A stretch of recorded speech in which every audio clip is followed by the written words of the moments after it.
තං ඒකං සමයං භගවා සාවන්තියං විහෙරති ජේතවනේ අනාථපිණ්ඩිකංස ආරාමේ අතකෝ අඤ්ඤතරා දේවතා අබින්කන්තාය රන්තියා අබින්කන්ත වන්නා කේවල කම්පං ජේතවනං ඕවාසෙන්වා යේන භගවාතේනුපසංකමී උපසංකමින්වා භගවන්තං අභිවාදෙන්වා ඒකමන්තං අන්තාසී ඒකමන්තං තිතාකෝසා දේවතා භගවන්තං ගාතාය අංජබාසී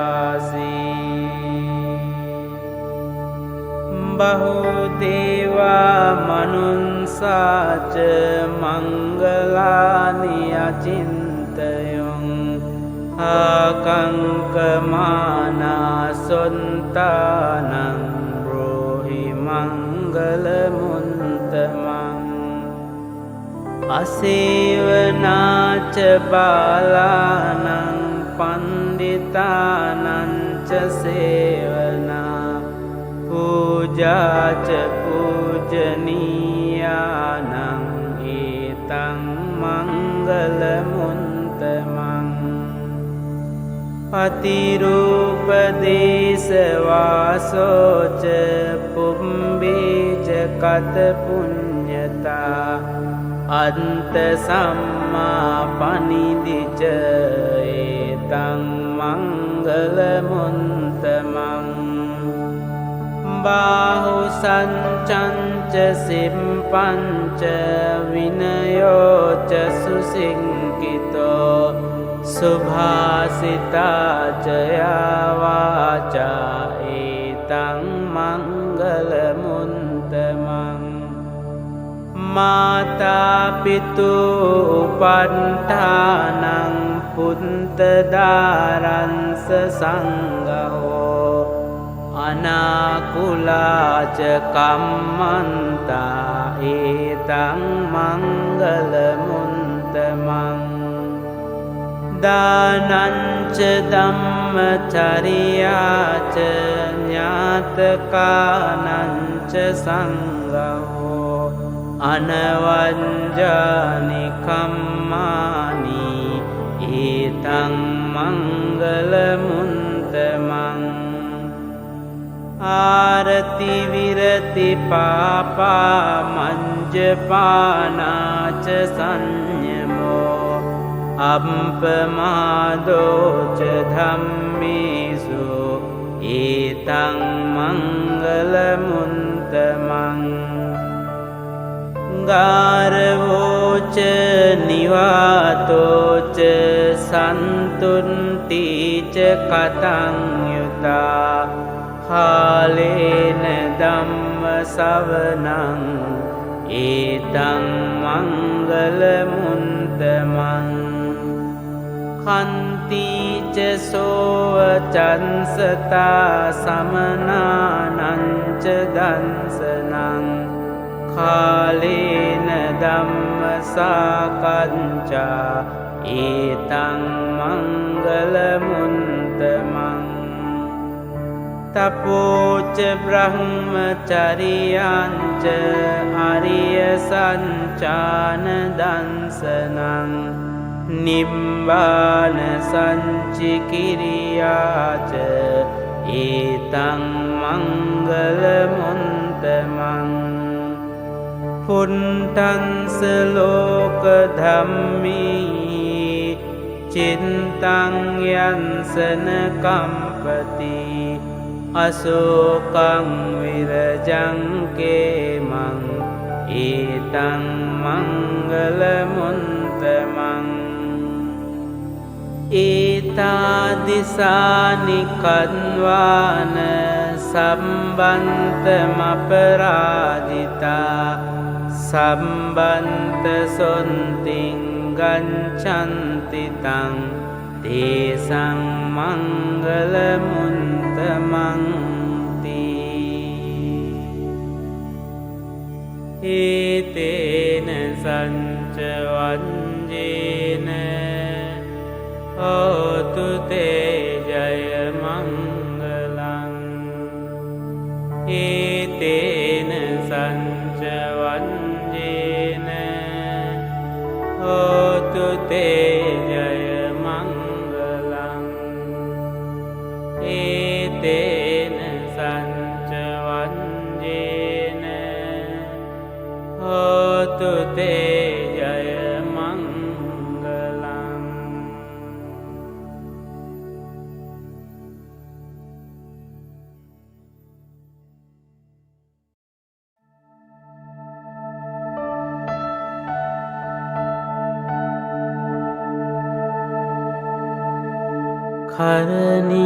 කරණීයමන්ත කුසලේන යන්තං සන්තං පදං අபிසමින්ච සක්කෝජුච සුජුච සුවචෝචන් සමුදු අනතිමානි සන්තුන්සකෝච සුභරෝච අම්පකින්චෝච සල්ලහුකවුන්ති සන්තින්ද්‍රියෝච නිපකෝච අම්පගම්බෝකුලේසු අනුනුගින්දෝ නචකුන්දං සමාචරේකින්චි යේන විඤ්ඤූ පරේ උපවදෙයුම් සුඛිනෝ වාකේමිනෝ හන්තු සම්බේ සන්තා භවන්තු සුඛිතන්තා ඒකේචිපාන භූතන්ති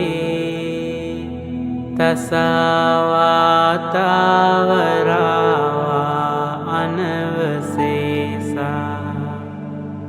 දීඝාවායේ මහන්තාවා මංජිමාරංසකානුකතුලා දිත්ථාවායේව අන්දින්තා යේච දුරේ වසන්ති අවිදුරේ භූතාවා සම්භවේසීවා සම්බේ සන්තා භවන්තු සුඛිතන්තා නපරෝ පරං නිකුම්බේත ඥාති මඤ්ඤේත කන්ත චිනං කංචී ව්‍යාරෝසනා පටික සංඥා ඥාඤ්ඤ මඤ්ඤංස දුක්ඛ මිච්ඡේය මාතා යතානියං පුන්තං ආයුසා ඒක පුන්ත මනුරංකේ ඒවම්පි සම්බභූතේසු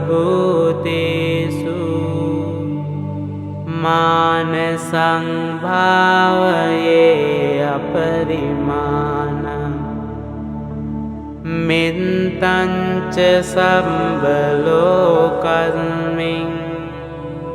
මාන සංභාවයේ අපරිමාණං උන්දං අදෝච තිරියංච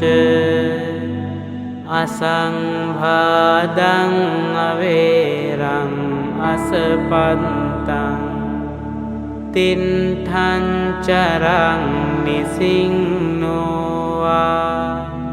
සයානෝවායාවතන්ස විගතමින්දෝ ඊතං සතින් අදින්ඨේය බ්‍රහ්මමේතං විහාරං ඉදමාහෝ දින්ඨින්ච අනුපගම්ම සීලවා දන්සනේන සම්පන්නෝ කාමේසු විනය්‍යගේදං නහි ජාතු ගම්බසේයං පුනරේති.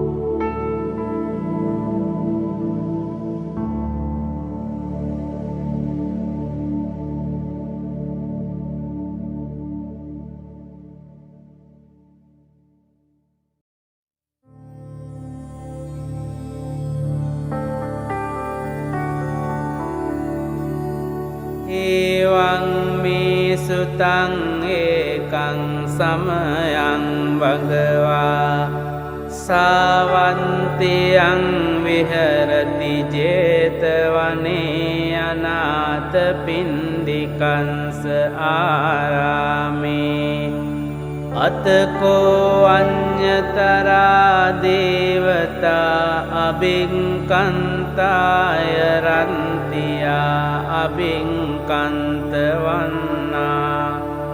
කේවල කම්පං ජේතවනං ඕවාසෙන්වා යේන භගවාතේනුපසංකමී උපසංකමින්වා භගවන්තං අභිවාදෙන්වා ඒකමන්තං අන්තාසී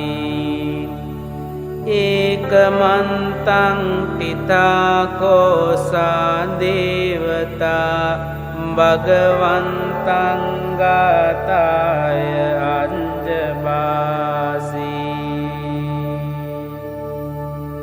බහුදේවා මනුන්සාච මංගලානි අචින්තයොං ආකංකමානා සොන්තානං බ්‍රෝහි මංගලමුන්තමං අසේවනාච බාලානං පණ්ඩිතානංච සේවනා පූජාච පූජනීයානං ඒතං මංගලමුන්තමං පතිරූපදේශවාසෝච පුම්බේච කත පුඤ්ඤතා අන්ත සම්මා පනිදිච ඒතං මංගලමුන්තමං බාහු සංචංච සිම්පංච විනයෝච සුසිංකිතෝ සුභාසිතාච යාවාචා ඒතං මංගලමුන්තමං මාතා පිතු උපට්ඨානං පුන්තදාරංස සංඝෝ අනාකුලාච කම්මන්තා ඒතං මංගලමුන්තමං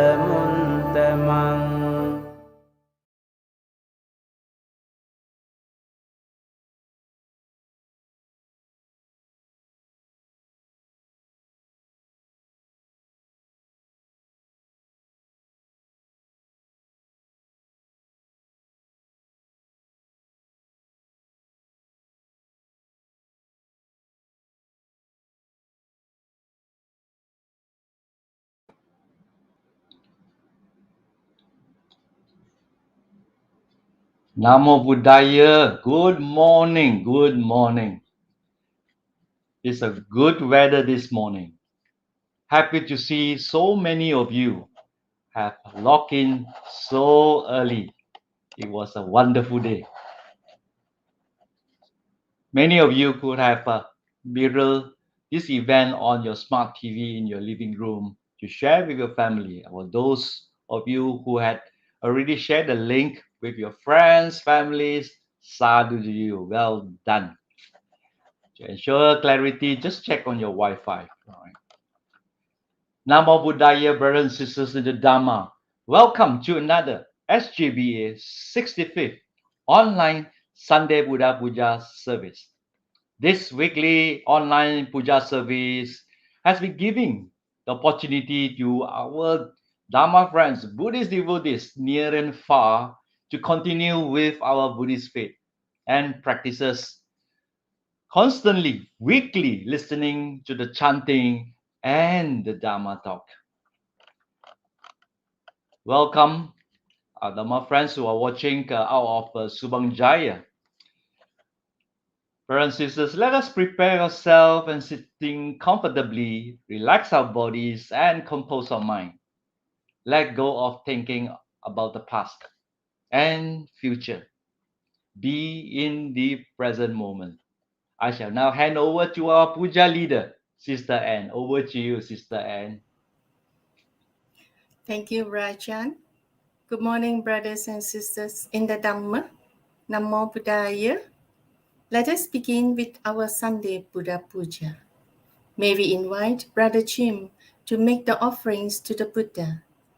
Brothers and sisters in the Dhamma, if you have prepared the offerings, you may also light your candles or oil lamps and make your offerings to the Buddha. To the other devotees, let us place our palms together in Anjali and have a calm mind.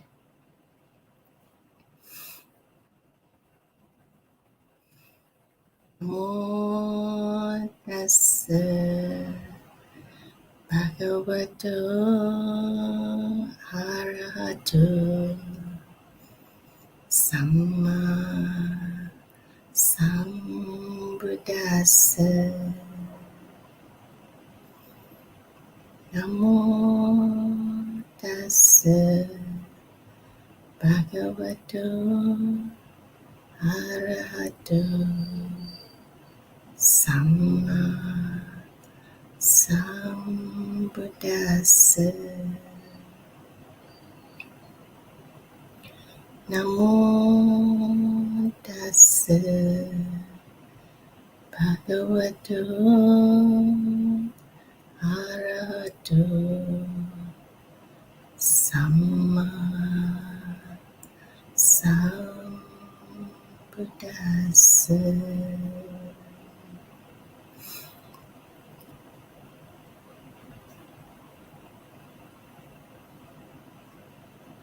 Brothers and sisters in the Dhamma, let us pay homage to the Triple Gem. Buddhang pujemi, Dhammang pujemi, Sanghang pujemi.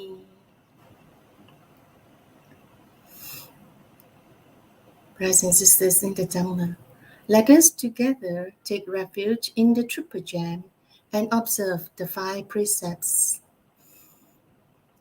Namo tassa bhagavato arahato samma sambuddhassa. Namo tassa bhagavato arahato samma sambuddhassa.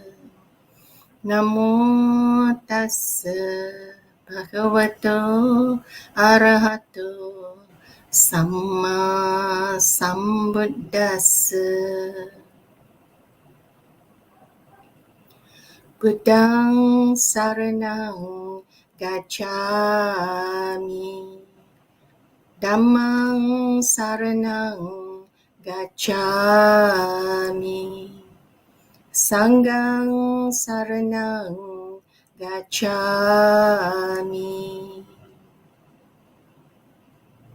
Dutiyampi buddhang saranang gacchami. Dutiyampi dhammang saranang gacchami.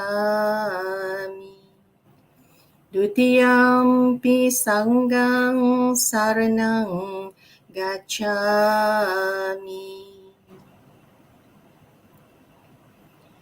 Tatiyampi buddhang saranang gacchami. Tatiyampi dhammang saranang gacchami. Tatiyampi sanghang saranang gacchami.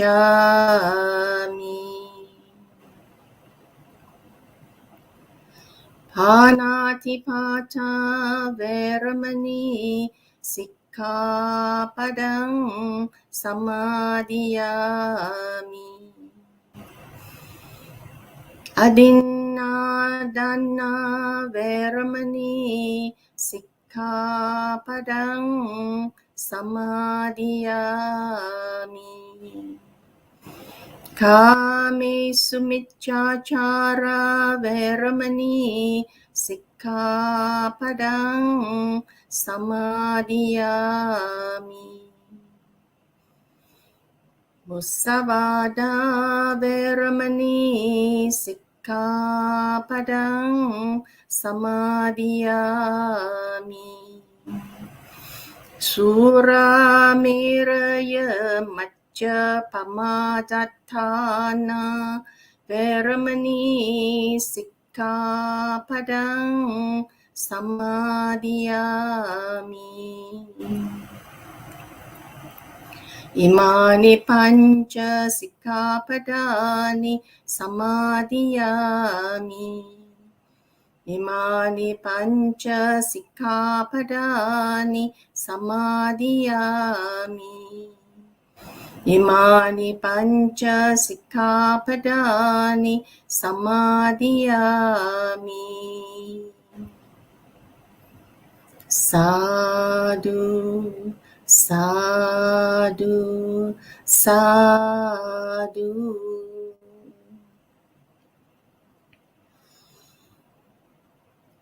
Itipiso bhagava arahang samma sambuddho vicacharana sampanno sugato lokavidu anuttaro purisa dhamma sarati sattha deva manusana buddho bhagavati.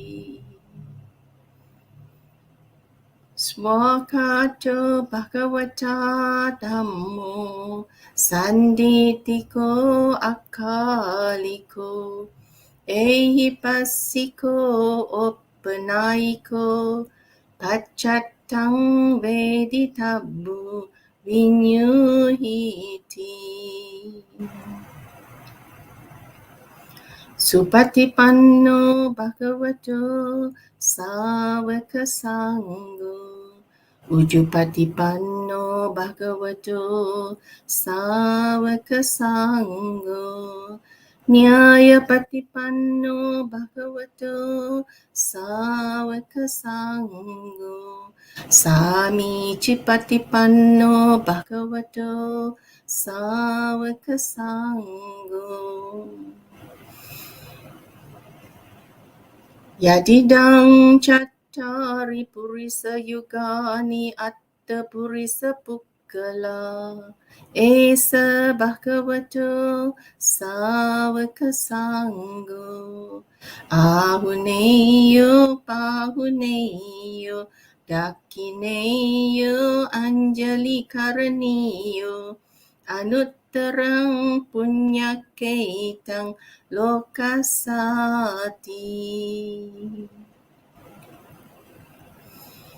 Vandami cettiyang sabbang Sabbatanesu patititang saririkadaju mahabodhi Buddha rupang sakalang sada Yassa mule nisenno sabbari vijayang aka Pato sabbanyo tang satta Vande tang bodhipadapang Ime ete mahabodhi lokanatena pujita Aham pite namassami bodhi raja namatute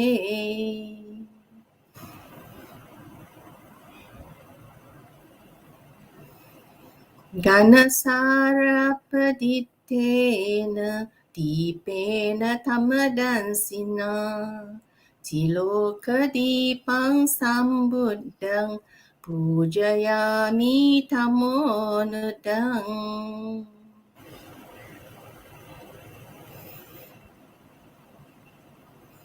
Ganda sambara yuttena dupenahang sugandina Pujaye pujaniyang tang puja bhajana muttamang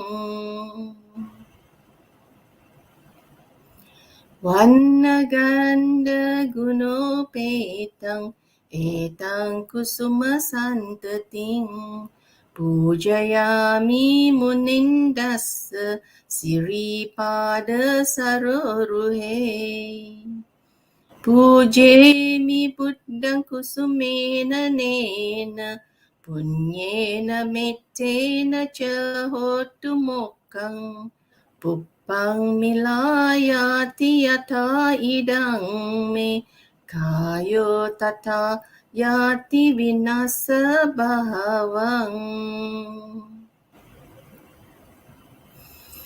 Adivasetu no bante paniyang parikapitang Anukampang upadaya patigan hatu muttamang Kayena vacha cittena pamadena maya katang Acayang kamame bante puripanya tathagata Kayena vacha cittena pamadena maya katang Acayang kamame dhamma sanditika akalika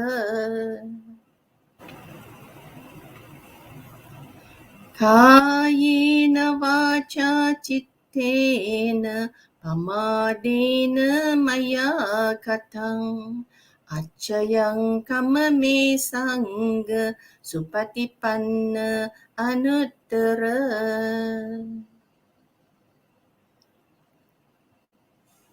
Sadhu, sadhu, sadhu.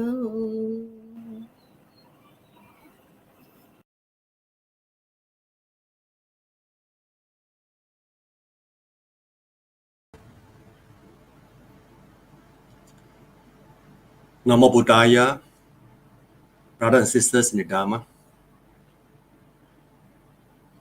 This morning we are very pleased to have Brother Tan Sang Chai again to be with us in a Sunday Buddha Puja. And Brother Sang Chai will be giving the Dharma talk this morning with the title Limitless Kindness and Compassion. I'm sure most of you know Brother Sang Chai very well, but for the information of those who may be new to him, please allow me to introduce Brother Tan Sang Chai. Brother Sang Chai is the lay Dharma advisor of Subang Jaya Buddhist Association. He began his formal Buddhist education in the Buddhist Institute Sunday Dharma School, Brickfields. Among his early teachers were the late K. Sri Dhammananda, and Venerable H. Gunaratana. He joined the Buddhist Missionary Society Youth Section at the BME after completing his tertiary studies, and also served as the vice chairman and then the chairman. He also served in the ESCO of the parent body, BMSM. Brother Sangchai was the Dharma Committee chairman while serving in the ESCO of Subang Jaya Buddhist Association and was later appointed as his lay advisor.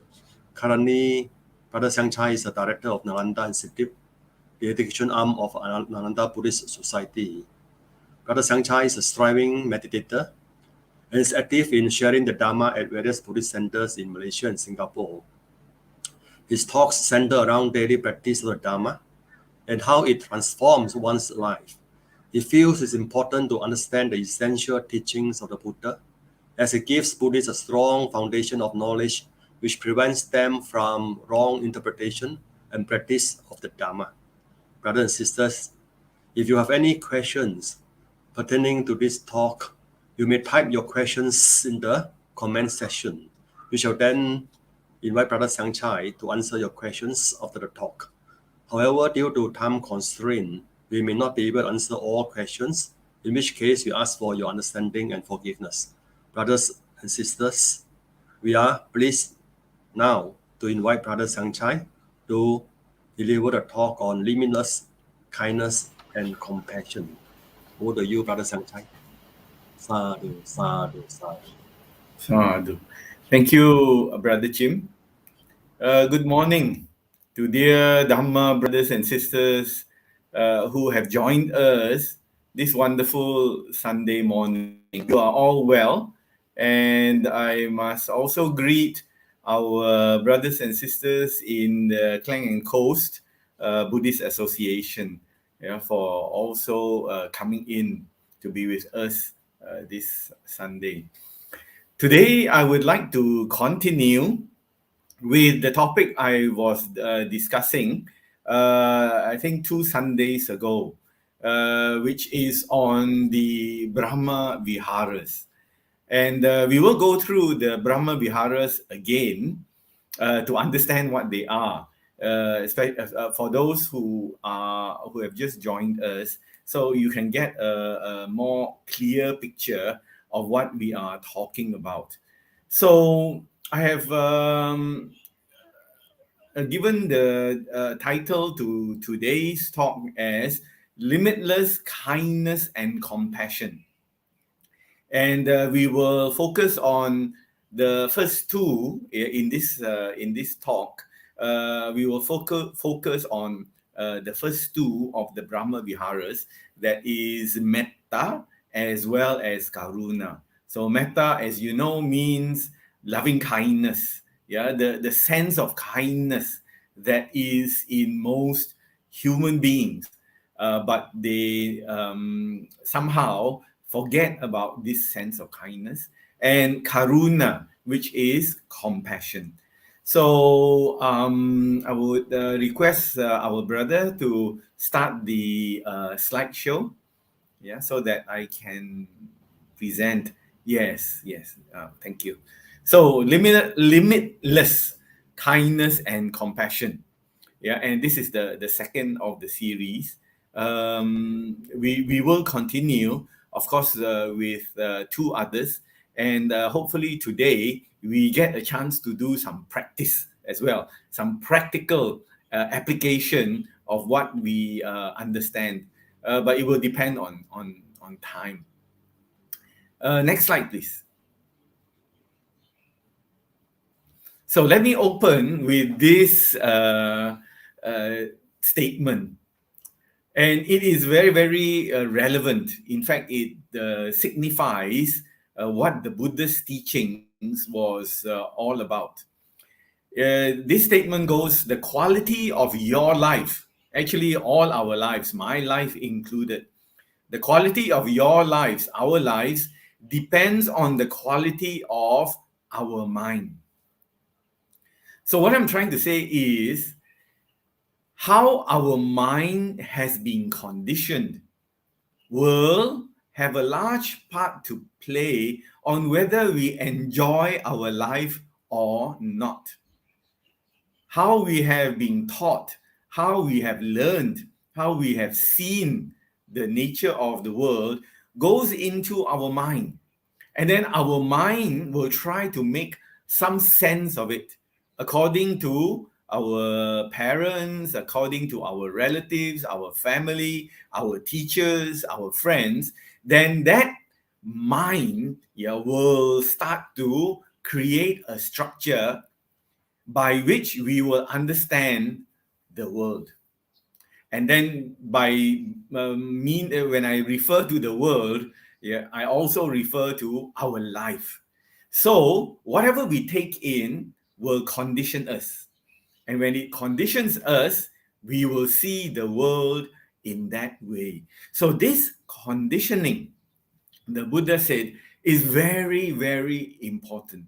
How do we condition ourselves with all the practices that will either make us very happy or it will make us very angry and very, very sad? If we don't have the right conditioning, the right components in our minds, we will see the world in a very negative way. And when we see the world in that way, it is very hard for us to be contented, to be happy, to relate to all the other people that we know here in the world with us. So please bear this in mind, that everything that we experience depends on the nature of how we see the world. And how we see the world is actually through our mind.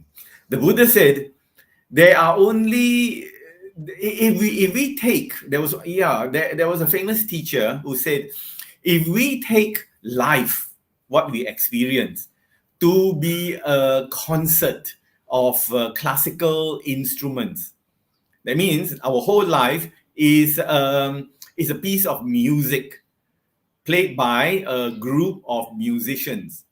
In actual fact, there are only 6 musicians. It's not a big ensemble, or a big orchestra as such. Sometimes we think our life, there are so many things going on. Our life has got so many channels to the world. The Buddha said, in actual fact, we only have 6 players, 6 instruments by which we understand life. These 6 are our 5 senses. We can only understand the world through our eyes, through our ears, our nose, our taste, and our touch. And the 6th sense is our mind. Our mind is also considered a sense in the structure of the Buddha's teachings. So everything that we experience is through 6 channels only. Although we think we do a lot, we know a lot, we are involved with a lot of things, in actual fact, we only have 6 channels by which to understand, to experience the world. It is only through our 5 senses and the mind. So here is so important now. I'm going to build my case. I'm going to try to tell my story based on this statement here. Next, please. So in this sutta, and I've shared this sutta before, in the Dve-da Vitaka Sutta, the Buddha said, and here the Buddha explains how our thoughts influences our inclinations and our personalities, which means to say, whatever we think, and if we think very often certain kind of thoughts, our personalities, our inclinations, what we tend to do or we tend to go near towards depends on the frequency of these thoughts. The more we think a certain type of thought, it will form who we are. I think you will agree with me, brothers and sisters, when I say that.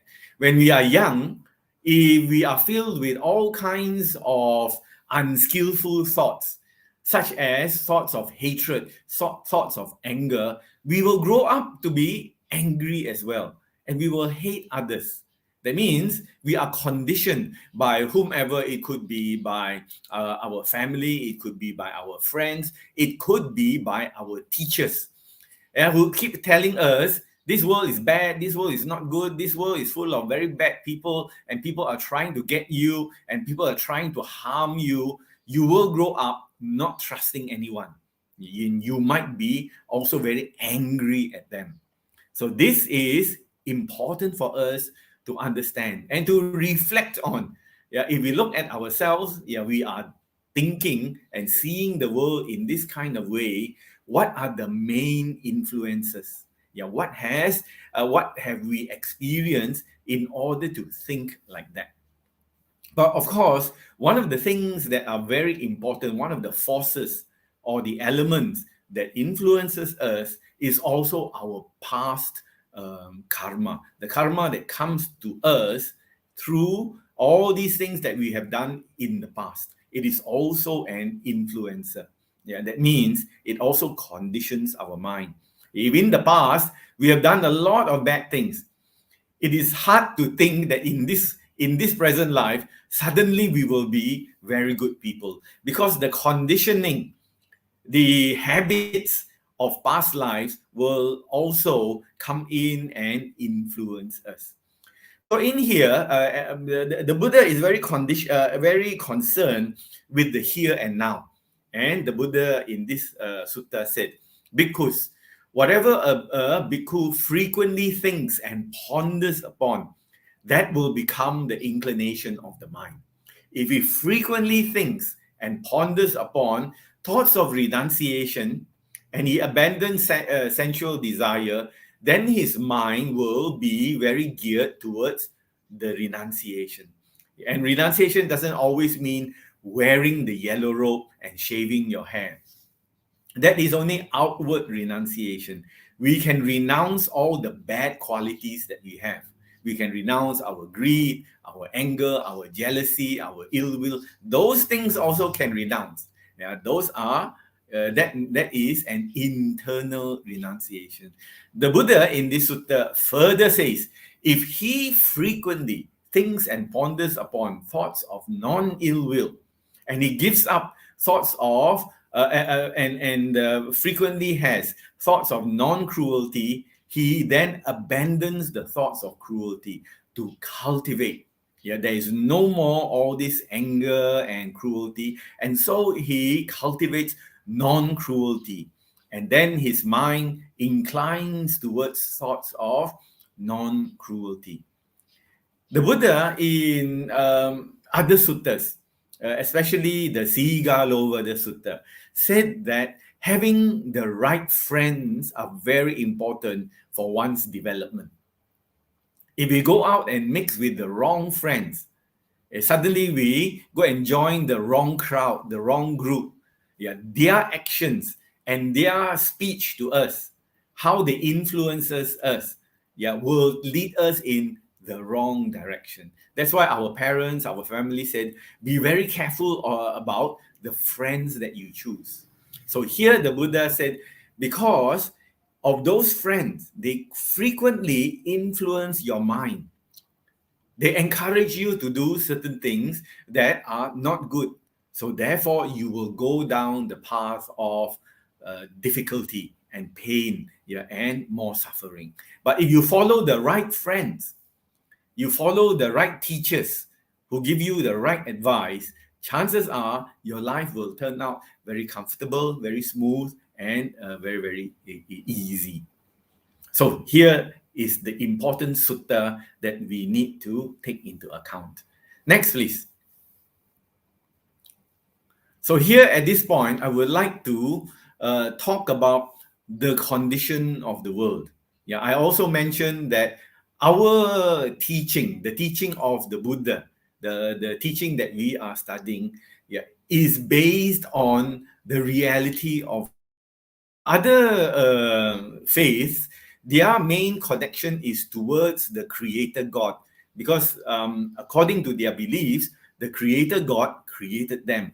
Therefore, the main priority in their lives is to connect back with this Creator God. So their actions and their experiences must support this reconnection with the Creator God. But since the Buddhist teachings does not emphasize a Creator God, a God that created us, a being, a supreme being, then what is our relation to?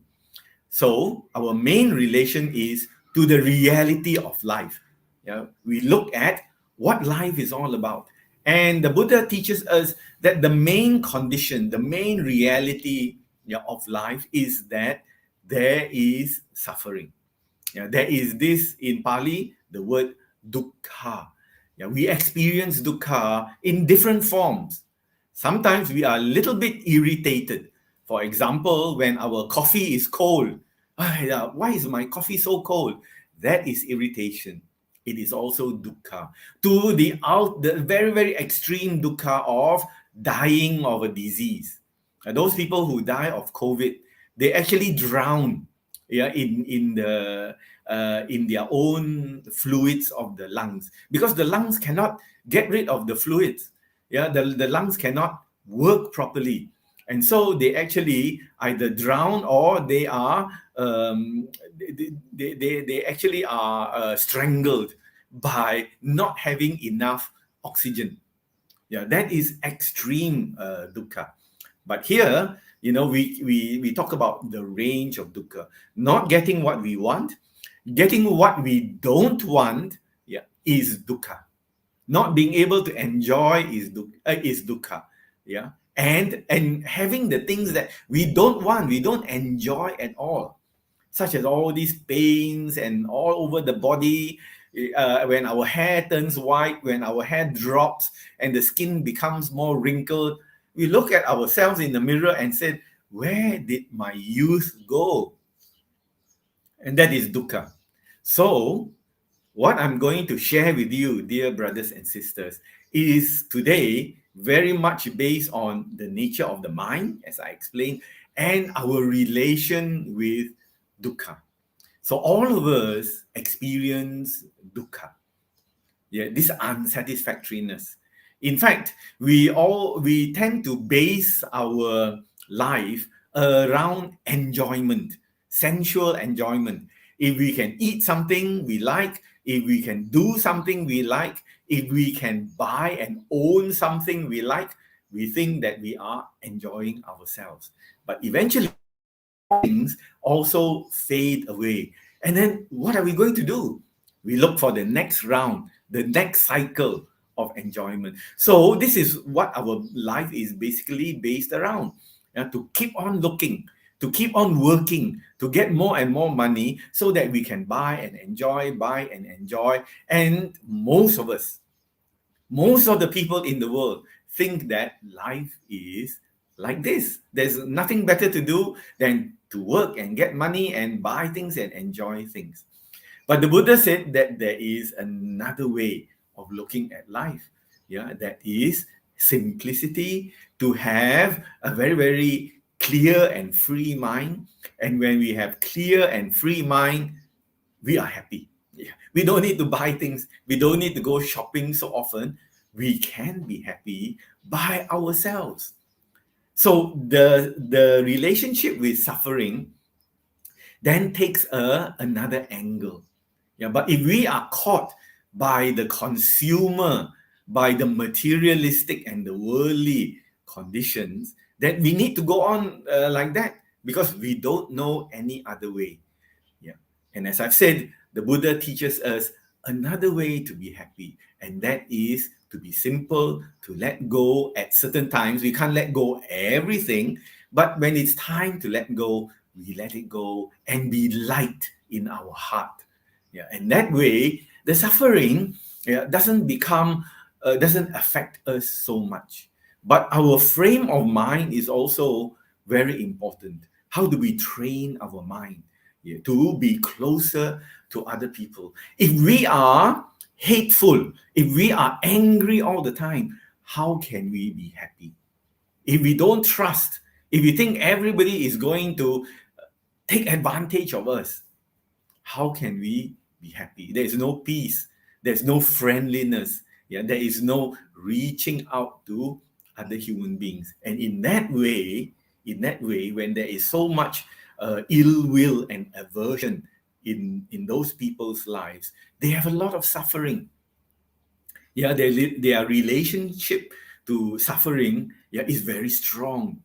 So this we have to learn. Yeah, we have to learn how to be self-reliant. We have to learn how to find happiness on our own, and we have to learn how to reduce the suffering, yeah, that we are experiencing in our daily lives. But of course, physically, we cannot escape a lot of things. Yeah, and therefore we must build our mind, yeah, train our mind to have this strength, the resilience, to be able to go through all the aches and pains and illness and disease. Have to look after our eyes because cataract is coming, and all kinds of illnesses. I went through a 1 year of testing because the person who tested my eyes thought I had glaucoma, so referred me to the hospital, and I went through 1 whole year of testing. And at the end of the year, the doctor said, I really don't think you got glaucoma, right? But we have to regularly check. But now I think you don't have glaucoma, because they made me, they took me through all kinds of tests, and the doctor really came to the conclusion, I don't think you have that problem. So this is what can happen. Somebody says this, somebody says that, but it's always very good to have a test. So suffering is our reality. Suffering is experienced by everyone. There's no one in this world, no being in this world, whether they are animals, they also experience suffering. When we talk about the happy unseen beings, we call the devas, they also have their suffering. It doesn't mean that they don't suffer. They also have their suffering. And when we think that our life is limited by this number of years, whether it's 70 or 80 years or 90 years if we are lucky, then we also have the suffering. So how do we train ourselves, with our frame of mind to understand our suffering and the suffering of other living beings as well? Next, please. Yes. So at this point, I would like to our brother to play the video that I have prepared. And this is of Venerable Master Thich Nhat Hanh, who talks about suffering, especially the suffering of one great person, the Buddha. Does the Buddha suffer? So let's listen to Venerable Thich Nhat Hanh. When I was young, as a novice monk, they told me that the Buddha does not suffer, and I believed them. But later on I found that the Buddha suffers like all of us.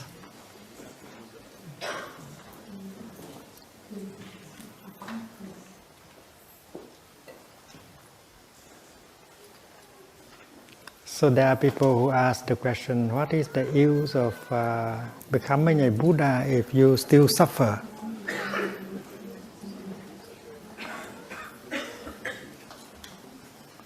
I want to practice and become a Buddha because I don't want to suffer anymore. But if you say that the Buddha still suffers, I have to reconsider.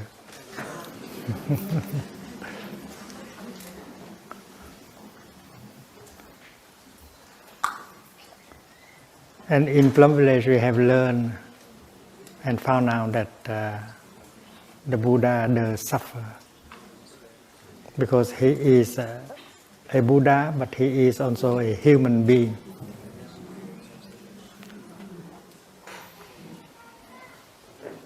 Buddha is not a god.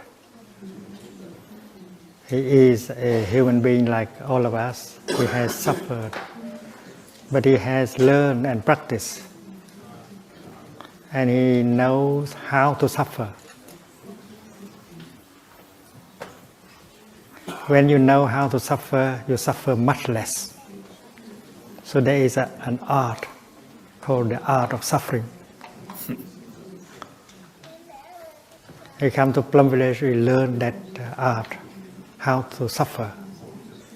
Because we know that if you know how to suffer, you suffer much less. Because in you there is understanding and compassion. And with that, these two energies, you suffer much less than other people. And also you can make good use of the suffering in order to create joy and happiness. It's funny, but that is true. Suffering is useful.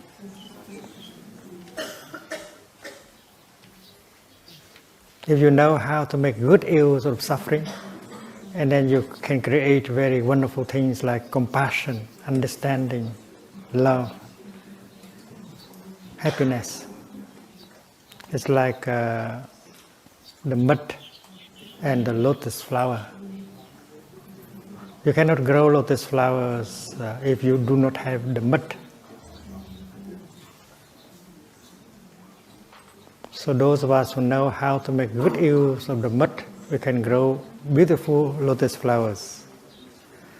And for those of us who know how to make good use of suffering, and then we can create compassion, understanding, happiness, and so on. So we can speak about the goodness of suffering. But many of us do not know that art of making good use of suffering.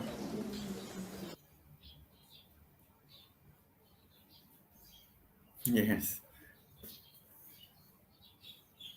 So, in the wisdom of Venerable Master, who is from the Zen tradition, he explains about suffering. And of course, when we look at the Buddha's mind does not suffer because he is enlightened, but because he has a human body, he still suffers. So he had headaches, every now and then, and when somebody tried to kill him, it cut his leg and he was bleeding. So he had that physical problem. And towards the end of his life, when he ate the dish, an offering, dana, that was not very, very well prepared, he also had diarrhea, and from that diarrhea, he passed away. So it wasn't that due to the diarrhea he passed away, but it was time here. He saw that it was time. So this was one of the catalysts, which contributed. So the Arahants are like that, the Arahants, the Buddhas, they are enlightened, so they know how to suffer. Whenever they get physical problems, they know how to work across it. And as Venerable Master said, when we understand our suffering, we also understand the suffering of others, because they are just like us. Suffering is very difficult to them, just as it is for us. So that is why we are encouraged to develop the qualities of kindness, metta, and the quality of compassion, karuna. This is why the Buddha's teachings has always been known as the teaching of compassion, because we always look at others through the understanding of suffering. This is why I started off today's session with the mind and with the understanding of suffering. Next slide, please, brother. So here we are. It's a little bit small. And these are called cetasika, meaning they are the components or the ingredients of the mind. It's a little bit small, but if you go and look it up on the internet or in the books, you can see that these 52, there are 52 of them, are the energies. They are actually energies. They are the component energies of the mind that give our life flavor. So they are all together. If the human being is complete, that means the human being doesn't have some kind of mental deformity or mental illness. All of us who are born, shall we say, normal, will have these 52 mental factors that arise with our consciousness. That means when we are conscious, as we are now, and what is the quality of consciousness? The quality of consciousness is that we know. Do you know who you are? Then, if you do know who you are conscious. If somebody hits us, we become unconscious. We faint. And then we don't know who we are. But consciousness means we know. We know who we are. We know where we are. We know what we are doing. That is basic consciousness. But together with the consciousness are a combination of these 52 mental factors. So I will briefly explain the mental factors, which come in 3 groups. The first group, which is the green title, are the functional group. Sometimes it appears, sometimes it doesn't appear.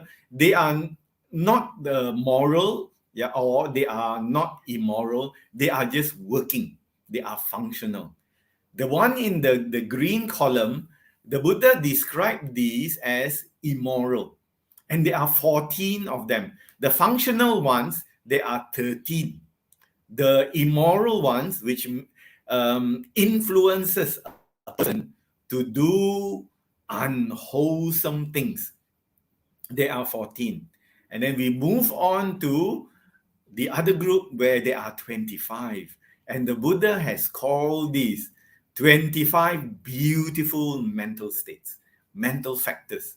So when we take a look at our mind, dear brothers and sisters, let it make you more happy. Why? Because there are more good factors in the mind than there are, bad factors. Our mind essentially is made for good. If we follow this explanation of the Cetasika, out of the 52, we have almost half, 25, are dedicated for good. That means if we develop them, our life will be a very good life, will be a very happy and contented life. If we are influenced, affected by 14, it's a small number, it's half, it's almost half of the wonderful, beautiful ones. These 14, although there are less of them, they can be quite strong because we don't know how to deal with them. And so they will keep coming up.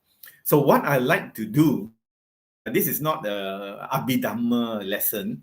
We don't have time to go into deep discussion. But why do I add this in? I am trying to make the connection that if you take a look at the 19 beautiful, you will see the existence of goodwill, which is metta, the existence of equanimity, which is upekkha, and then you go to the column on the right, limitless. There are 2 limitless, and one of the limitless is compassion, karuna, and sympathetic joy, mudita. It is in everybody's mind. If you are normal. If you are not normal, I can't say anything. Because there are some people, they are born with something, that is missing in their brain or their mind. But if you are normal, you have these qualities. This is the point I am trying to make. And what the Buddha said is, go back often. Train yourself condition yourself and myself too to go back to the 25 beautiful, and out of this 25 beautiful, try to go back even more often to the 4, which we call the Brahma Viharas. These are your ingredients. These are the things that make up our minds. So what I'm trying to say is we have a choice. You want to go to the column that gives you problems, or do you want to the column, all these ingredients that make us more happy, that make us more relatable to other human beings? So let us think about that. It's there, it's in our minds. There are some people say, I cannot have metta. It's there, but you must put water on it, and let it grow. Put some fertilizer, let it grow, and it can grow to very big. Some people say, I cannot have any karuna or compassion. My heart is very hard-hearted. I cannot have any kindness, any compassion. That is not true. That's why I show you this chart. I'm trying to say that it's there. You have it. But do you want to develop it?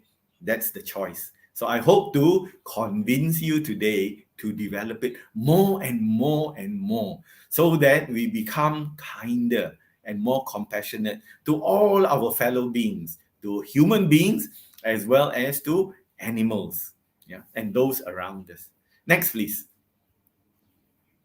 So we go a little bit faster. These are the 4. Metta, Karuna, Mudita, Upekkha. You saw them in the chart just now. So out of the 4, as I said, today we will concentrate on Metta and Karuna. These are beautiful mental states that when you go into this Brahma Vihara, the mind is unlimited, which is why I gave it this title, Unlimited. You cannot, is limitless. You can spread this further and further and further. And if you want to, you can fill the whole world with your metta and your karuna. You don't limit it to one group. We always limit our metta, our karuna, our mudita, and our upekkha to our family and dear ones. People that we love, people that are near to us and dear to us. So we only say, I take care of them. But the Buddha said, if we develop these qualities, it goes beyond that. It goes further and further until there's no border.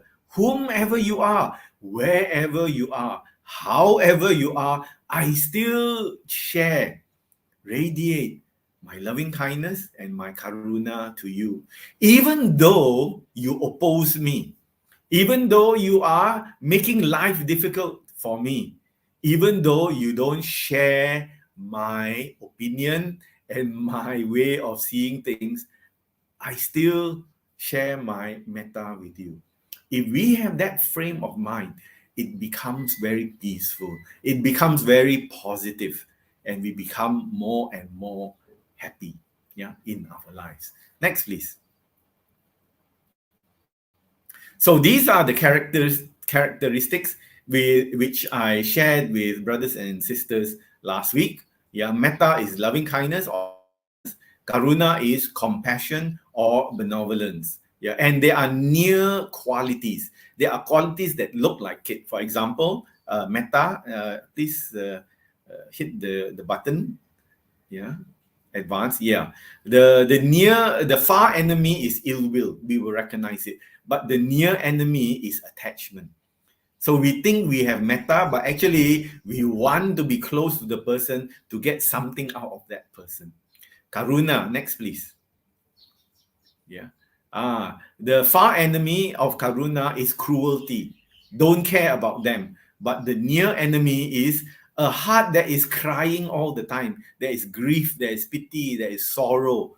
And so it is not a balanced mind. Mudita, next please. The far enemy of mudita is jealousy. And the near enemy is, I want to be close to you to get something from you. That is the near enemy. And upekkha, the far enemy is irritated mind, restless mind. And the near enemy that sometimes we mistake for the actual thing is don't care. Yeah. And some people think, I'm not affected by what he does because I don't care. I think I am practicing upekka. No, that is not upekka. Upekka is a caring state of mind. Yeah, it is happy. Karuna, although we are looking at suffering, is also a happy state of mind. But it is not a normal happy of metta. Yeah, it is a little bit more heavy because we are closer to suffering and understanding suffering. Next, please. So I would like to share, and I think I'm not sure whether I did this. If you are a happy person, according to the Harvard Gazette, and this is research done by the famous university called Harvard, it shows that if you are happy, if you develop metta, if you develop karuna, you will affect the people around you by 3 degrees. So in this quote that I have taken out, it says, the overall title is having happy friends can make you happy. So when you mix with happy people with a lot of metta, you also become happy, and then you will spread that metta down the line to others that you know.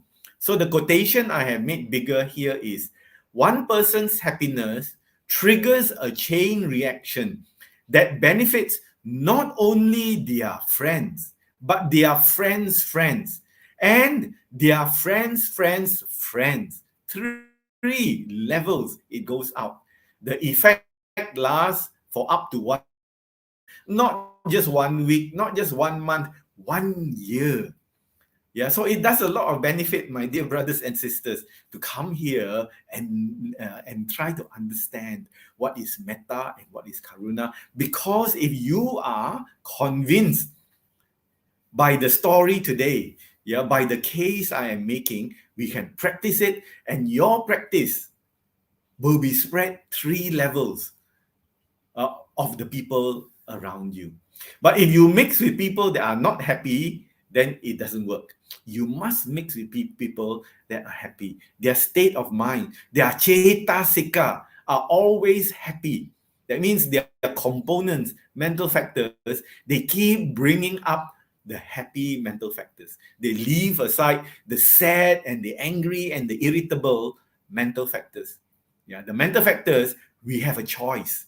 We have a choice which mental factor you want to bring up. So that is a beautiful teaching. The Buddha said, if you want to let go your anger, you can. And you can replace it with something very good. Just choose the right cetasika. Just choose the right mental ingredient that you want. But some people say, no, I cannot. I'm an angry person. I want to hang on to my suffering. Well, that is your choice. Yeah, if you don't want to change, if you don't want to be happy, if you still want to be angry and suffer, nobody can change you. Even the Buddha also cannot change you. But if you make up your mind to change, to readjust the components and ingredients of your mind and my mind, then we can make a change. And when that change takes place 3 levels down the line, and your friends will take it to 3 levels, and the whole society, the whole association, the whole community will change. Isn't that wonderful? That is such a wonderful thought, to understand. But the change starts here. The change must start with us. We must make this choice. It must be a conscious, it must be deliberate. We must want to do it. And then we will change and change and change. So this is not a Buddhist talking. These are American psychologists who are saying this. So I am not bringing in things from the Buddha's point of view. I am sharing with you this research from American scientists. And so, let us use things that are useful, beneficial to us. When we learn from them, yeah, we also know that what the Buddha taught 2,500 years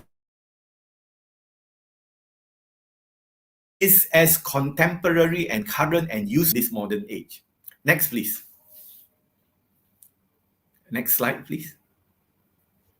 So, this is a very well-known Buddhist. The Dalai Lama says, my religion is very simple. No need to talk and talk and talk and read so many books, yeah, and listen to other people talking in order to learn. Of course, he's a very learned man. Yeah, he's a very learned monk.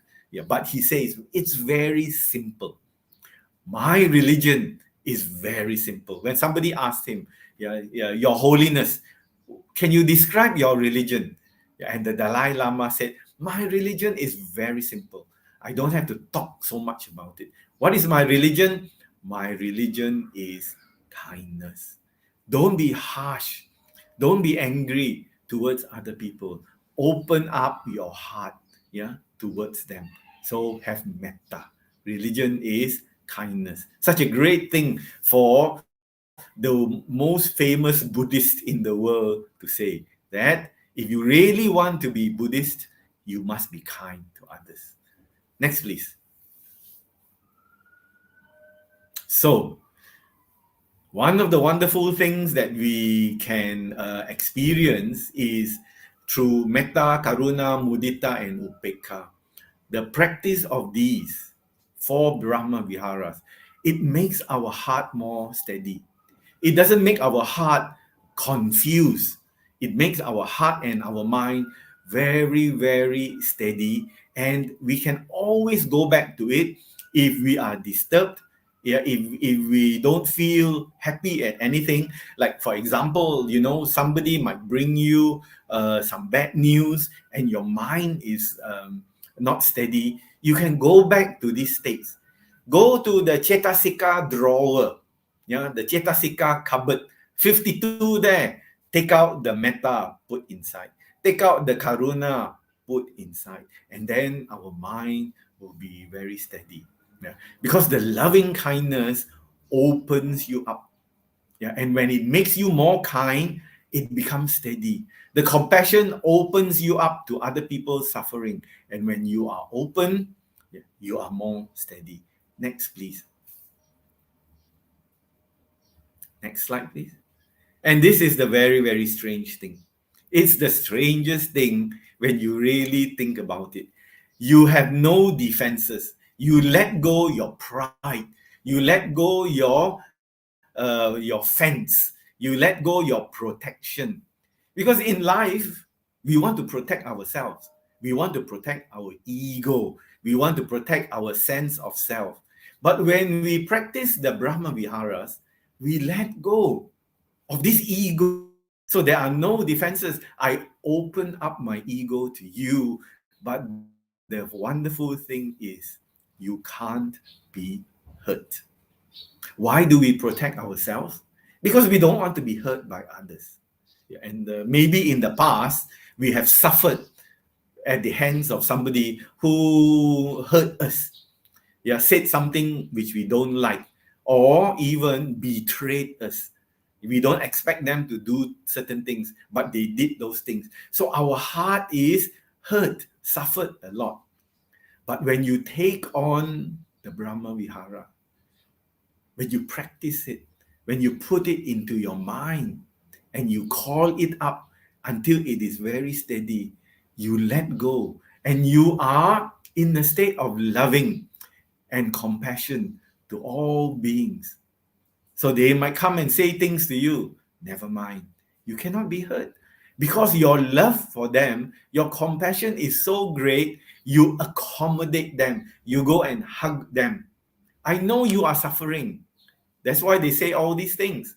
The people who attack you do so because their heart is disturbed. But when you practice this, your heart is not disturbed. So you can embrace them. And when you embrace them, their suffering become less. So anyone around you, you can open up your metta and your karuna to them. and they will recognize you. Yeah, even little animals like birds and insects, they will recognize you. Yeah, and come closer and closer to you. Of course, you might not like cockroaches so much. Yeah, but don't be surprised if when you practice more metta, cockroaches and mosquitoes come closer to you. Yeah, so you can burn some mosquito coil. But this is the point I am trying to make. The point is, you can love people so much that they cannot hurt you. This is the heart of a Buddha. This is the heart of the Arahanta. Yeah, you cannot hurt them because their love is all embrace. They embrace you. So you cannot say things that hurt them. You cannot say things that make them suffer. So we learn this and we try to be like them. Next, please. So Venerable Thich Nhat Hanh also has this to say. Yeah, and this is a continuation of what I am trying to explain. Yeah, Venerable Sir said, so in our own consciousness, yeah, there is hell and there is also paradise. We know this. Heaven and hell is in our mind. We are capable of being compassionate, understanding, and joyful. If we pay attention only to the negative things in us, especially the suffering of the past, we are wallowing. That means we go and dive in our sorrows and not getting any positive nourishment. We can practice appropriate attention, watering the wholesome qualities in us by touching the positive things that are always available inside and around us. That is good food for the mind. And what is that good food for the mind? The good food for the mind are the 4 Brahma Viharas. So eat the good food. Don't eat the food that is already rotten. The rotten food will disturb your stomach and disturb your mind. Eat only good food. Next, please. And I would like to share with you the words of another teacher. He is not a Buddhist teacher, but I found that there's so much to learn from it. It goes like this. Hurt people hurt people. That means if you are hurt, you like to hurt others. That's how pain patterns get passed on. So we reflect it in ourselves. If we tend not to be able to love others, that is because there is something that prevents us from doing so. If we have this attitude, I don't want to listen to other people's opinions, only my opinion matters. There is something that has hurt us in the past. We are not flexible. Normally, human beings are very flexible, but because we are so hard, we have learned this from the past experience. So please reflect, my dear brothers and sisters. Is this the truth? Is this how it really is inside of us? And this teacher goes on to say, generation after generation. So we must break the chain today. Meet anger with sympathy, contempt or hatred with compassion, cruelty with kindness. Greet the grimaces, the sour expression with smiles. Forgive and forget about finding fault. Love is the weapon of the future. Right? It's not really a weapon, but what this teacher is saying is love is useful for us in our lives. His name is Yehuda Berg, and he is Jewish. Right? He's a Jewish teacher. So we learn wherever we can, not just from people we know, but from other wise teachers in that specific area. So this rabbi, which is a Jewish teacher, says, let it go, let it go. And they know about letting go because they, as a people, have suffered a lot also. Next, please. So here is a wonderful picture, and I'm trying to share with brothers and sisters this point. How do we bring metta and karuna into the world? 2 years ago, there was a terrible killing. This man went to the Muslim prayer site or the prayer building, and he shot many Muslims in New Zealand. And as you know, New Zealand, they are white people. Yeah, they are not Muslims. Most of them are Christians, although there are a lot of free thinkers. Yeah, I lived in New Zealand, so I know them quite well. And I find that they are very open people. But somebody from another country came and stayed there, and he went and shot all these Muslims as they were praying. Yeah, and I think Malaysians also were killed. Not many Malaysians, but 1 or 2 Malaysians were killed. And the prime minister of that country, Jacinda Ardern, she went there, she covered her head, and she went and hugged them to show her compassion, towards them. Yeah, not just women, she hugged the women, she also hugged the men. Yeah, to share with them, so that to feel the suffering that they had gone through. Yeah, so she got a lot of respect for that. And this is what the Guardian newspaper said on the 28th of March 2019. They said, with respect, how Jacinda Ardern showed the world what a leader should be. So much respect, such good words for this prime minister. It further goes on, her empathy for the survivors of the Christchurch shooting. Christchurch is the city where this killing happened. Her swift implementation of practical measures and her refusal to be sucked into anti-Islamic rhetoric provide a lesson other countries should follow. So other countries, the leaders of other countries, they also shared their concern, they shared their sympathy, but what Jacinda Ardern, the Prime Minister, wanted to show was compassion, towards these people, Muslims, who have lost their loved ones. And so because of that, she is very much respected, in the world. So I have written here a little bit of explanation. The common condition, as I've said, for all living beings is suffering. Unfortunately, very often we know only our own suffering. A very miserable man, I don't know his name, but he wrote this: I am not much, but I'm all I think about. We think about ourselves a lot, and we are so concerned with our own experience, our own suffering. Why am I suffering? That we do not understand other people's suffering. The Buddha was not like that. The Buddha had his physical suffering, but he had so much compassion for other living beings as well. Because we think of ourselves so much, we don't recognize the commonness of suffering. So let us change that with our meditation on compassion, with our meditation on loving kindness. Buddhists should reflect on suffering often. That is the reality. One's own suffering and that of others. We should be conscious and aware of our own suffering and the suffering of other people. Right thought teaches us to be harmless, which is in the Noble Eightfold Path. Right thought, thoughts of harmlessness, thoughts of loving kindness, and also thoughts of renunciation.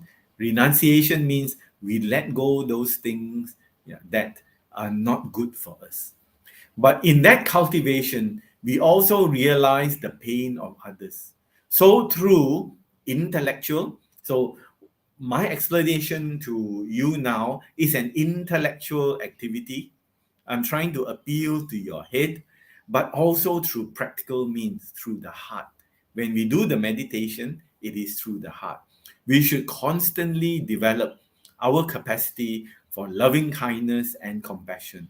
and improve life for ourselves and all beings. So in this small picture, is the happiest man in the world.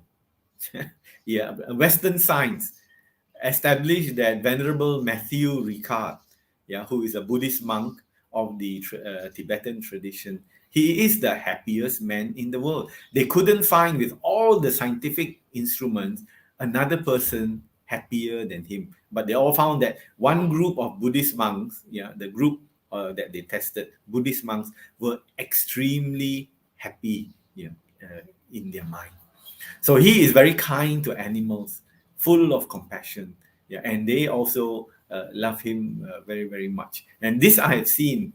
I've been to India. This monk showed us around the famous site, and the squirrel came and walked up to him. He was so harmless, so full of metta, that even the very nervous animals trust them. So the squirrels ran to him, and he called them, and they came to his hands. Wonderful. I called them, and they all ran away. I don't have as much metta as these monks. Next, please. Now, this is a very important issue or matter.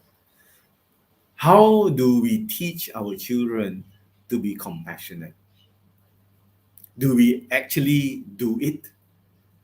It says here that, and it's a little bit small, but it's in blue color. I have highlighted it. What this advanced psychology people, this website is called Advanced Psychology, and it was written by Dr. William Chen in November 2019. And this is what they found. If our parents teach us compassion, the children will be compassionate, and they in turn will teach their children to be compassionate. Our closest teacher, our first teachers, are our parents. So if we show them the example of being compassionate and loving and kind, our children will absorb it from us.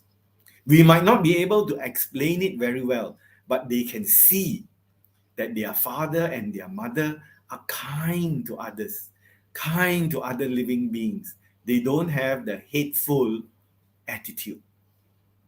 And the children will learn from that action. And then they might come and ask you, why do you do it? So you better be prepared to answer it. Think about it. Read about it. And tell them that to be a kind person is a very wonderful thing. Although we live in a world that is cruel, we live in a world that doesn't take care of us, not concerned with us. That's all right.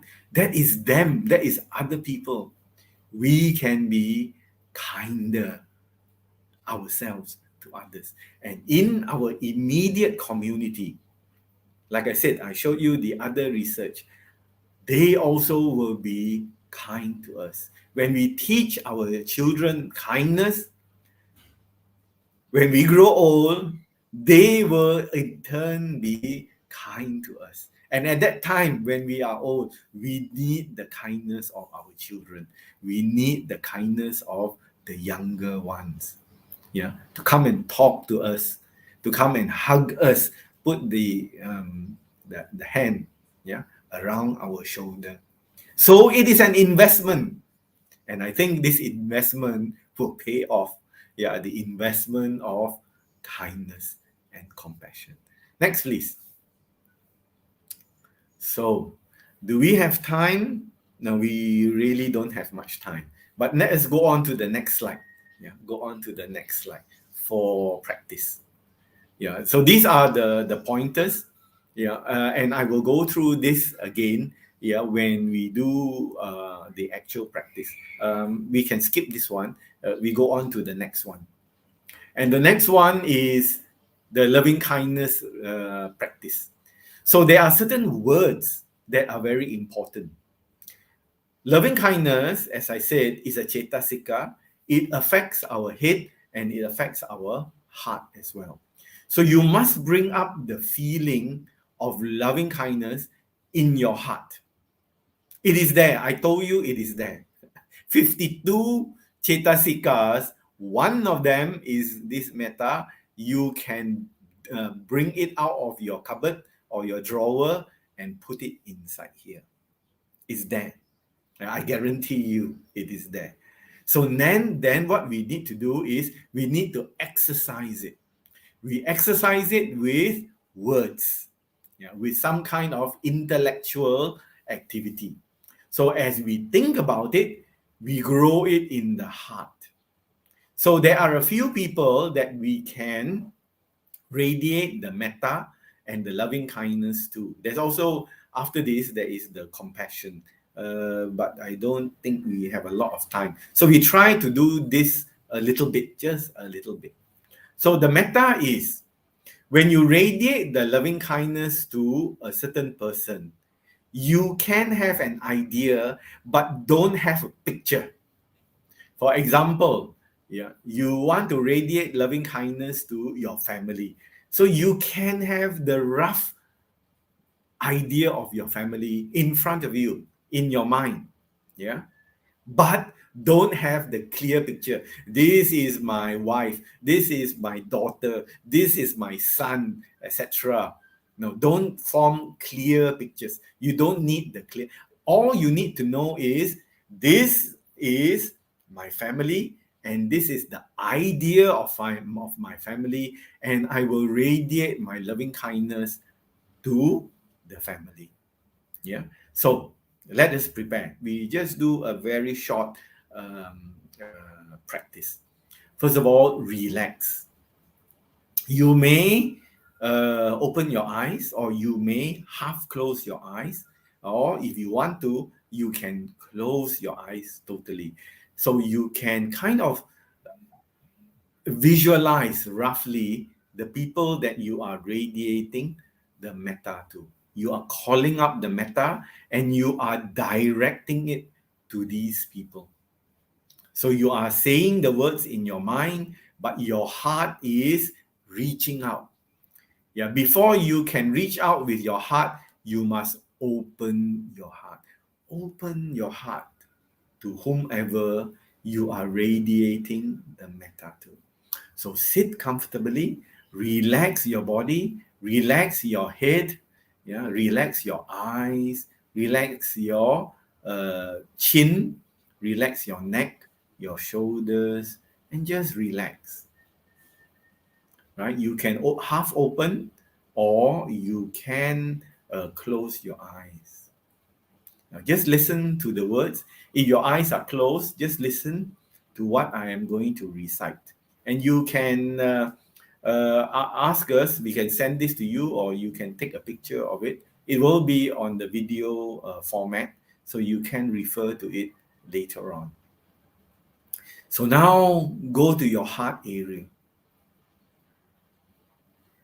Be aware of your heart area. Feel the feeling, the warmth, the warm nature of your heart. Feel it. This is where the feelings are. The emotions, the emotional part of the cetasika is here. So first of all, we radiate the metta to ourselves. Feel the loving kindness. Feel the friendliness. Feel the warmth in your heart here. And from the heart area, you radiate out to your entire body. And the recitation, the words are, may I be well and happy. So recite that. So feel the metta, the kindness, the love, the compassion also coming out of your heart. Let it go to every cell of your body. every part of your body. Let your body be filled with the warm kindness, the very soft love, yeah, towards yourself. And recite, may I be well and happy.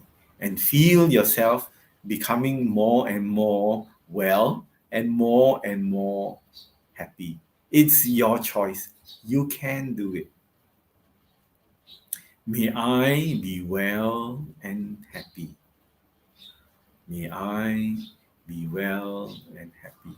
Just relax. Just relax and let the words keep on flowing in your mind. May I be well and happy. Keep on flowing. Don't let it stop. May I be well and happy. And at the same time, activate the love for your own self. You must have metta towards yourself first. May I be well and happy. Let it come out of your heart area. Feel the metta. Open up your heart. Let all the goodness that you have conditioned, you have cultured, you have developed the goodness, the kindness, yeah, the metta in your heart. Over all these years of being close to the Buddha, close to the Dhamma, close to the Sangha, such good training we have all had from the Buddha, the Dhamma, the Sangha. It's coming out from your heart area. May I be well and happy. Go into every cell in your body. May I be well and happy. Radiate it to every cell of your body. Be relaxed. Let it flow out. Keep the words flowing. May I be well and happy. May I be well and happy. And let your heart feel it. Yeah, let the loving kindness, the metta, the good feelings, the warm feelings, the wholesome feelings radiate from your heart. May I be well and happy. And then the next line, may I be free from harm and danger. Don't let harm and danger affect me. May I be free from harm and danger. Keep the words flowing. Concentrate on the words, but also activate your heart. May I be free from harm and danger. Don't let any harm and danger touch me. May I be free from harm and danger. Next line. May I be free from all physical suffering. May I be free from physical suffering. Don't let physical suffering affect me. May I be free from all physical suffering. May I be free from all mental suffering. May I be well and happy and peaceful. May I be well and happy and peaceful. So keep doing that to your own self. May I be well and happy and peaceful. Keep on radiating the loving kindness. May I be well and happy. May I be free from harm and danger. May I be free from all physical suffering. May I be free from all mental suffering. May I be well and happy and peaceful.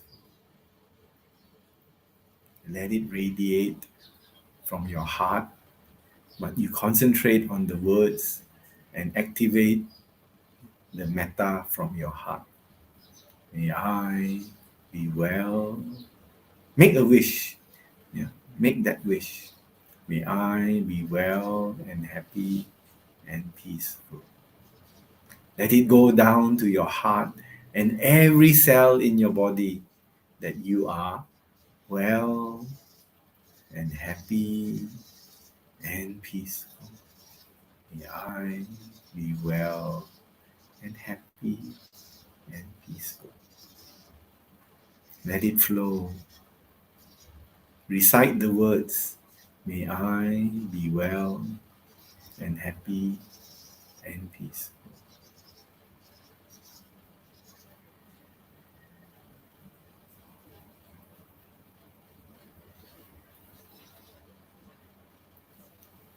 Now, brothers and sisters, slowly bring your attention back to the present moment. So, with that, I very happily offer these ideas and these opinions to you as the talk for this Sunday. I hope you will reflect on it. I hope you will also do more practice. There's more to be done, and we will find time, either the next talk or the talk after that, to practice for a longer period of time. But meantime, you can keep on practicing the loving kindness to yourself. Let it come out from the heart area and then radiate out to every cell of your body, that you be well and happy and peaceful. Thank you very much for your kind attention, dear brothers and sisters. Sadhu, sadhu, sadhu. We end the talk here.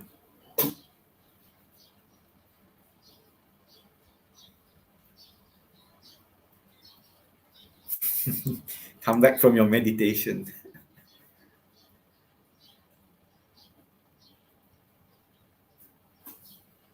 Sadhu, sadhu, sadhu.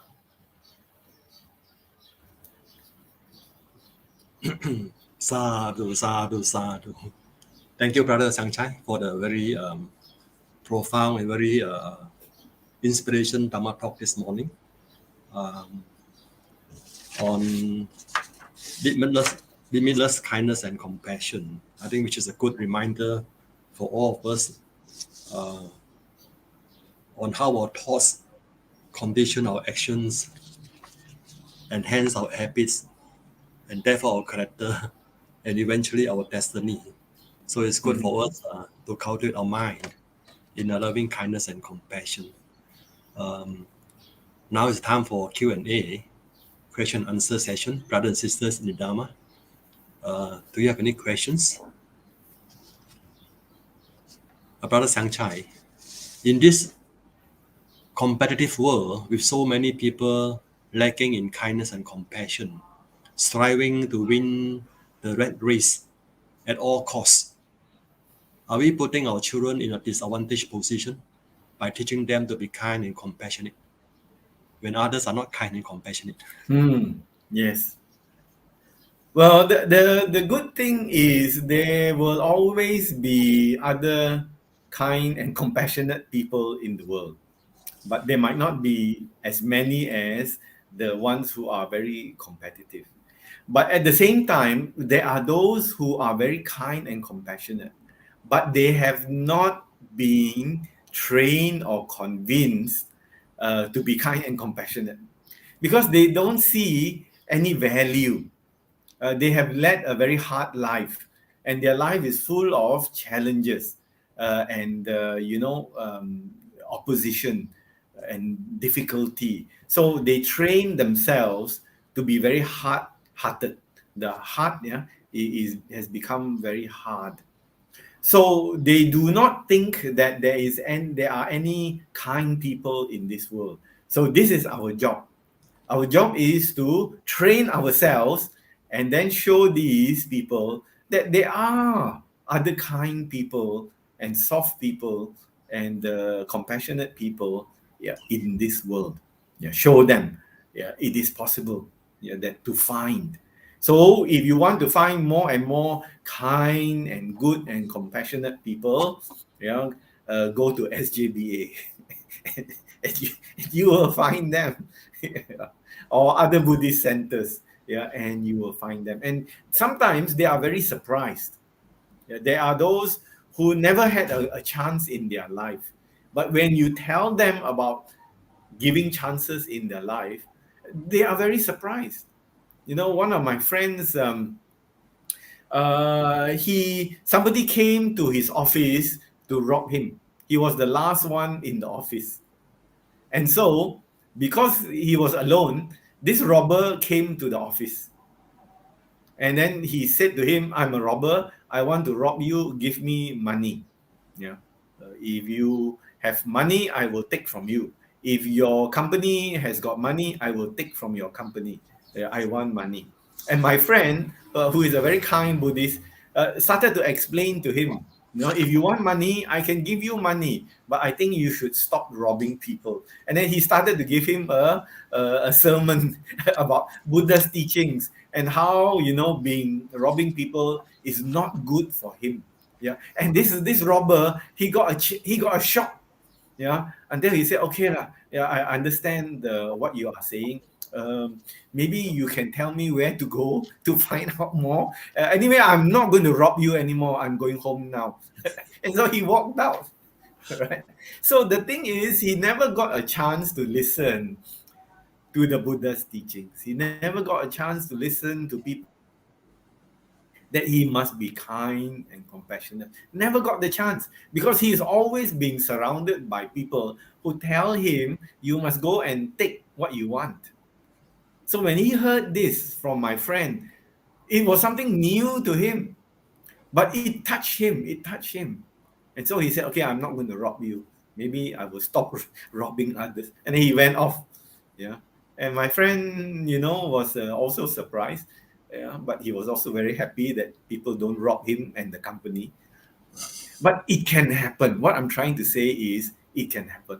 There are many people who have not experienced this, who have not, people never show them any kindness, any warmth, yeah, any compassion. So they think the whole world is very cold, is very cruel, very harsh in this world. But we should show them, yeah, as much as possible.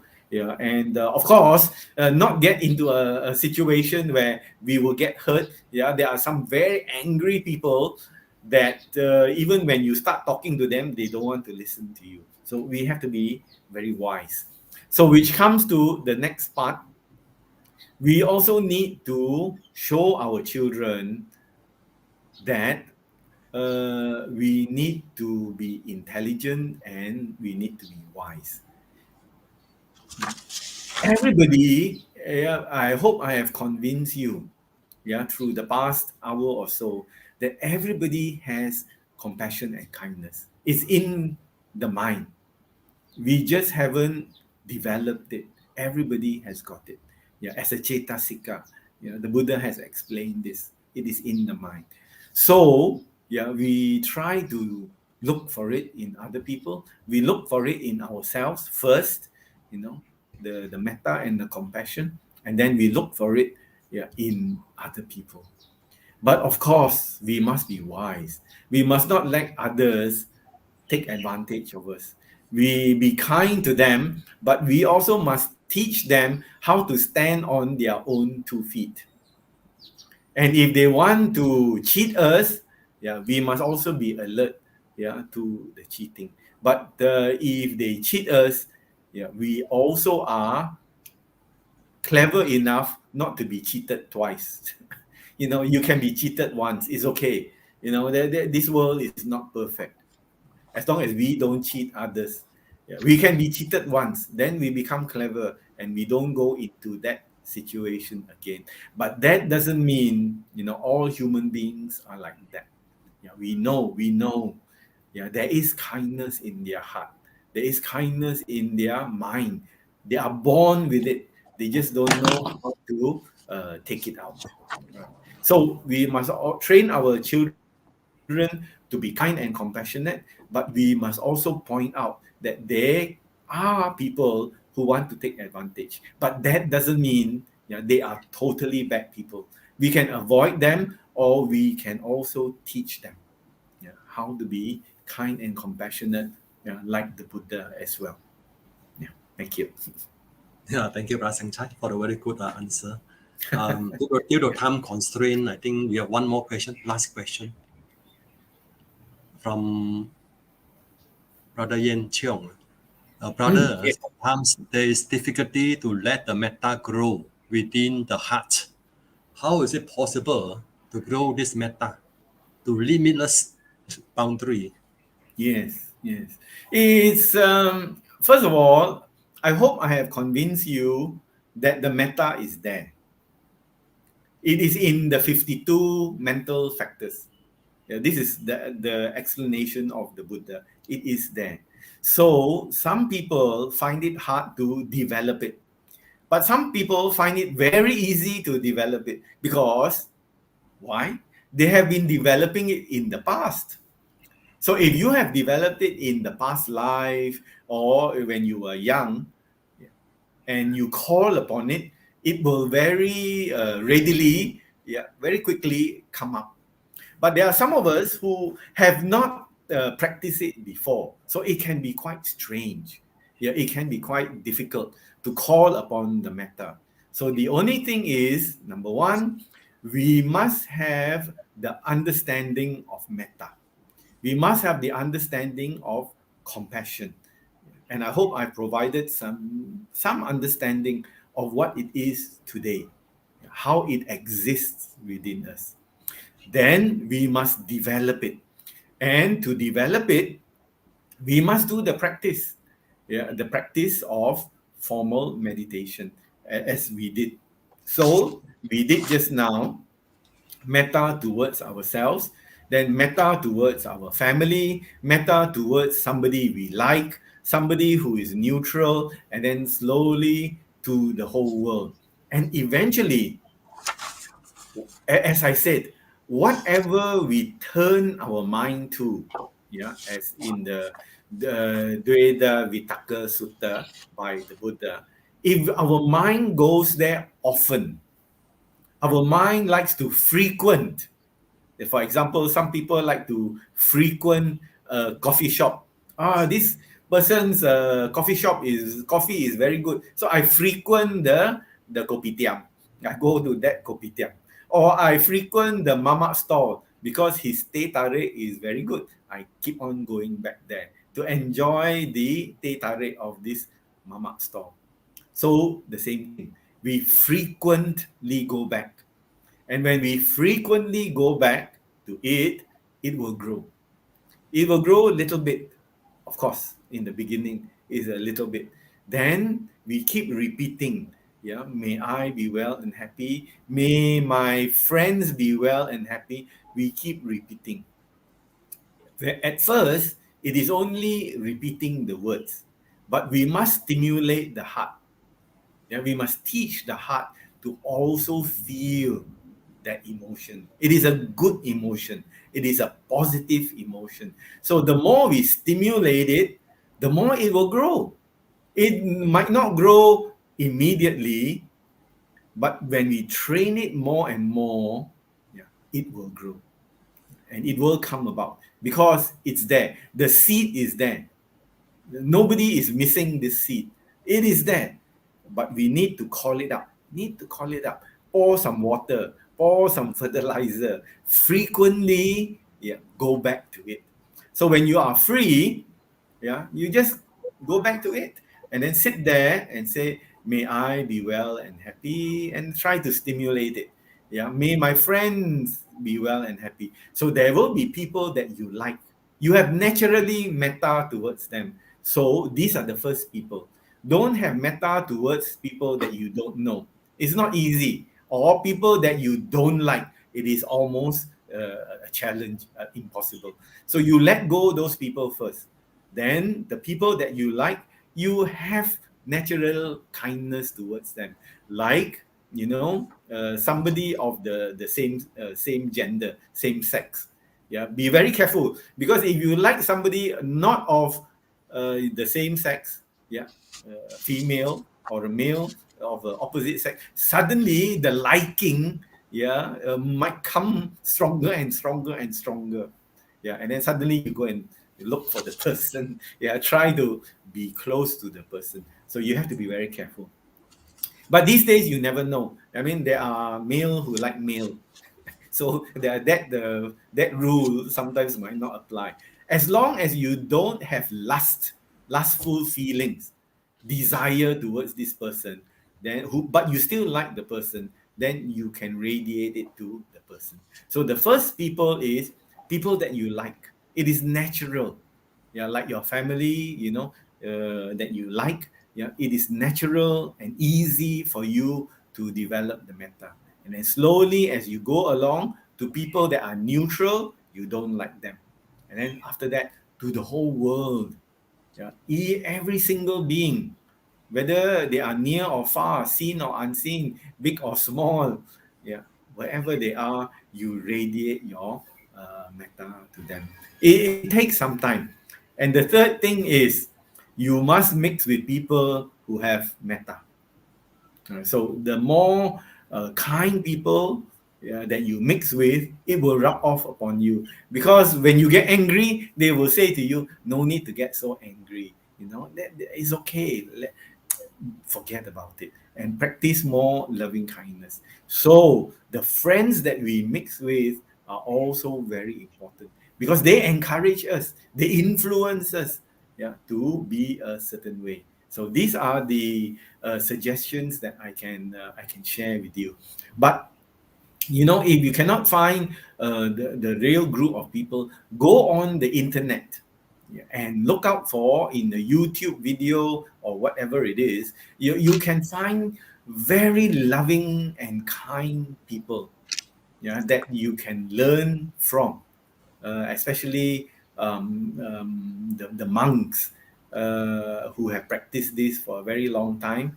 The monks from the Achancha tradition, they are encouraged to practice a lot of loving kindness.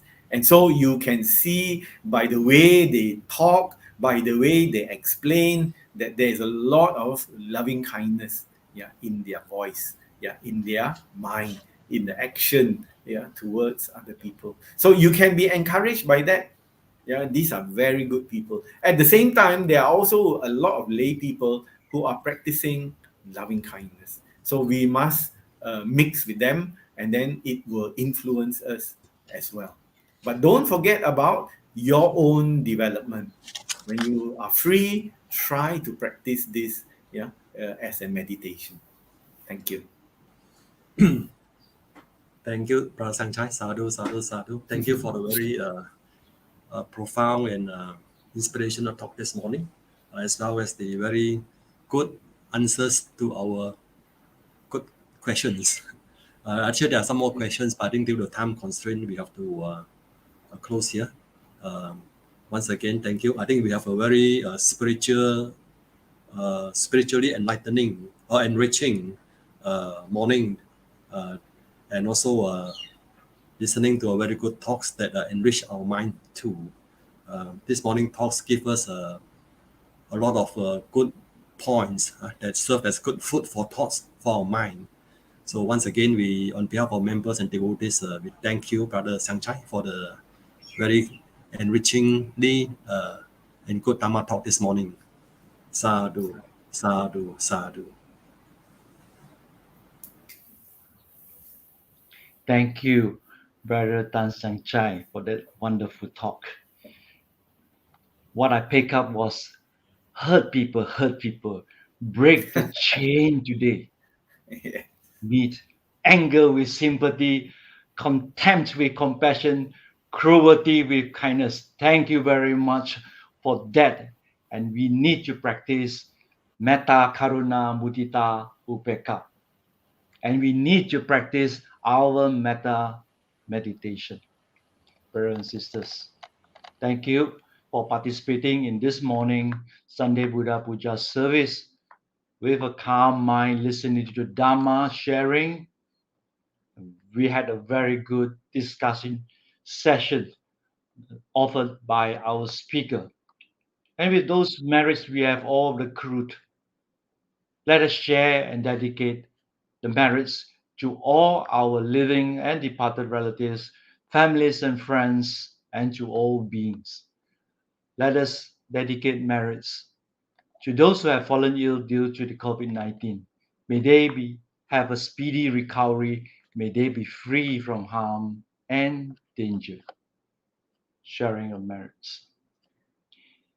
Imang no punya bagang mata pitunancha acharyanancha sabba satanancha sabba mitanancha sabba nyatinancha sabba petanancha sabba devatanancha bhajema.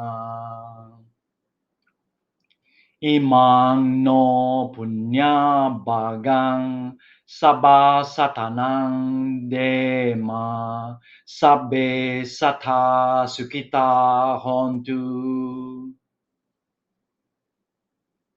Idang menya tinang hotu sukita hontu nyadayu.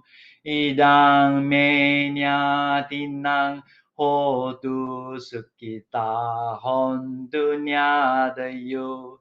Idang menya tinang hotu sukita hontu nyadayu. Imina punya kamena mame bala samagamo satang samagamo hotu yava nibbana pattiya. Idang me punyang asavakaya vahang hotu. Idang me punyang nibbanasa pacayo hotu. Sadhu, sadhu, sadhu.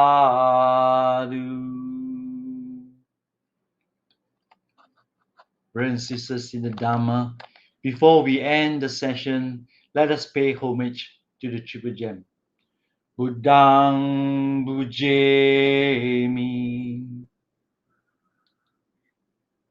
Dhammang bujemi, Sanghang bujemi.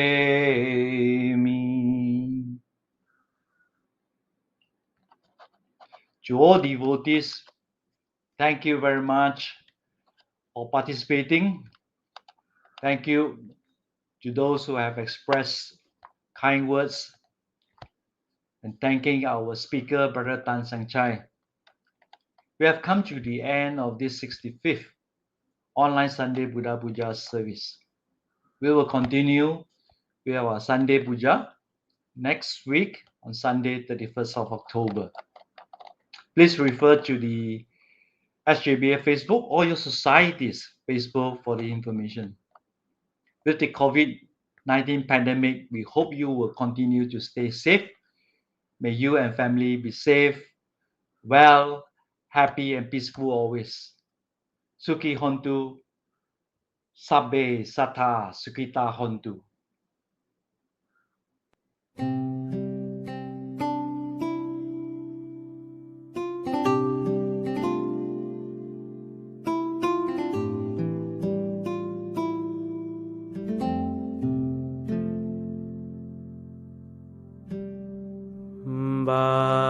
Bahong sahan semabhinim mita sayudantang ngirimi kelang udita sasene marang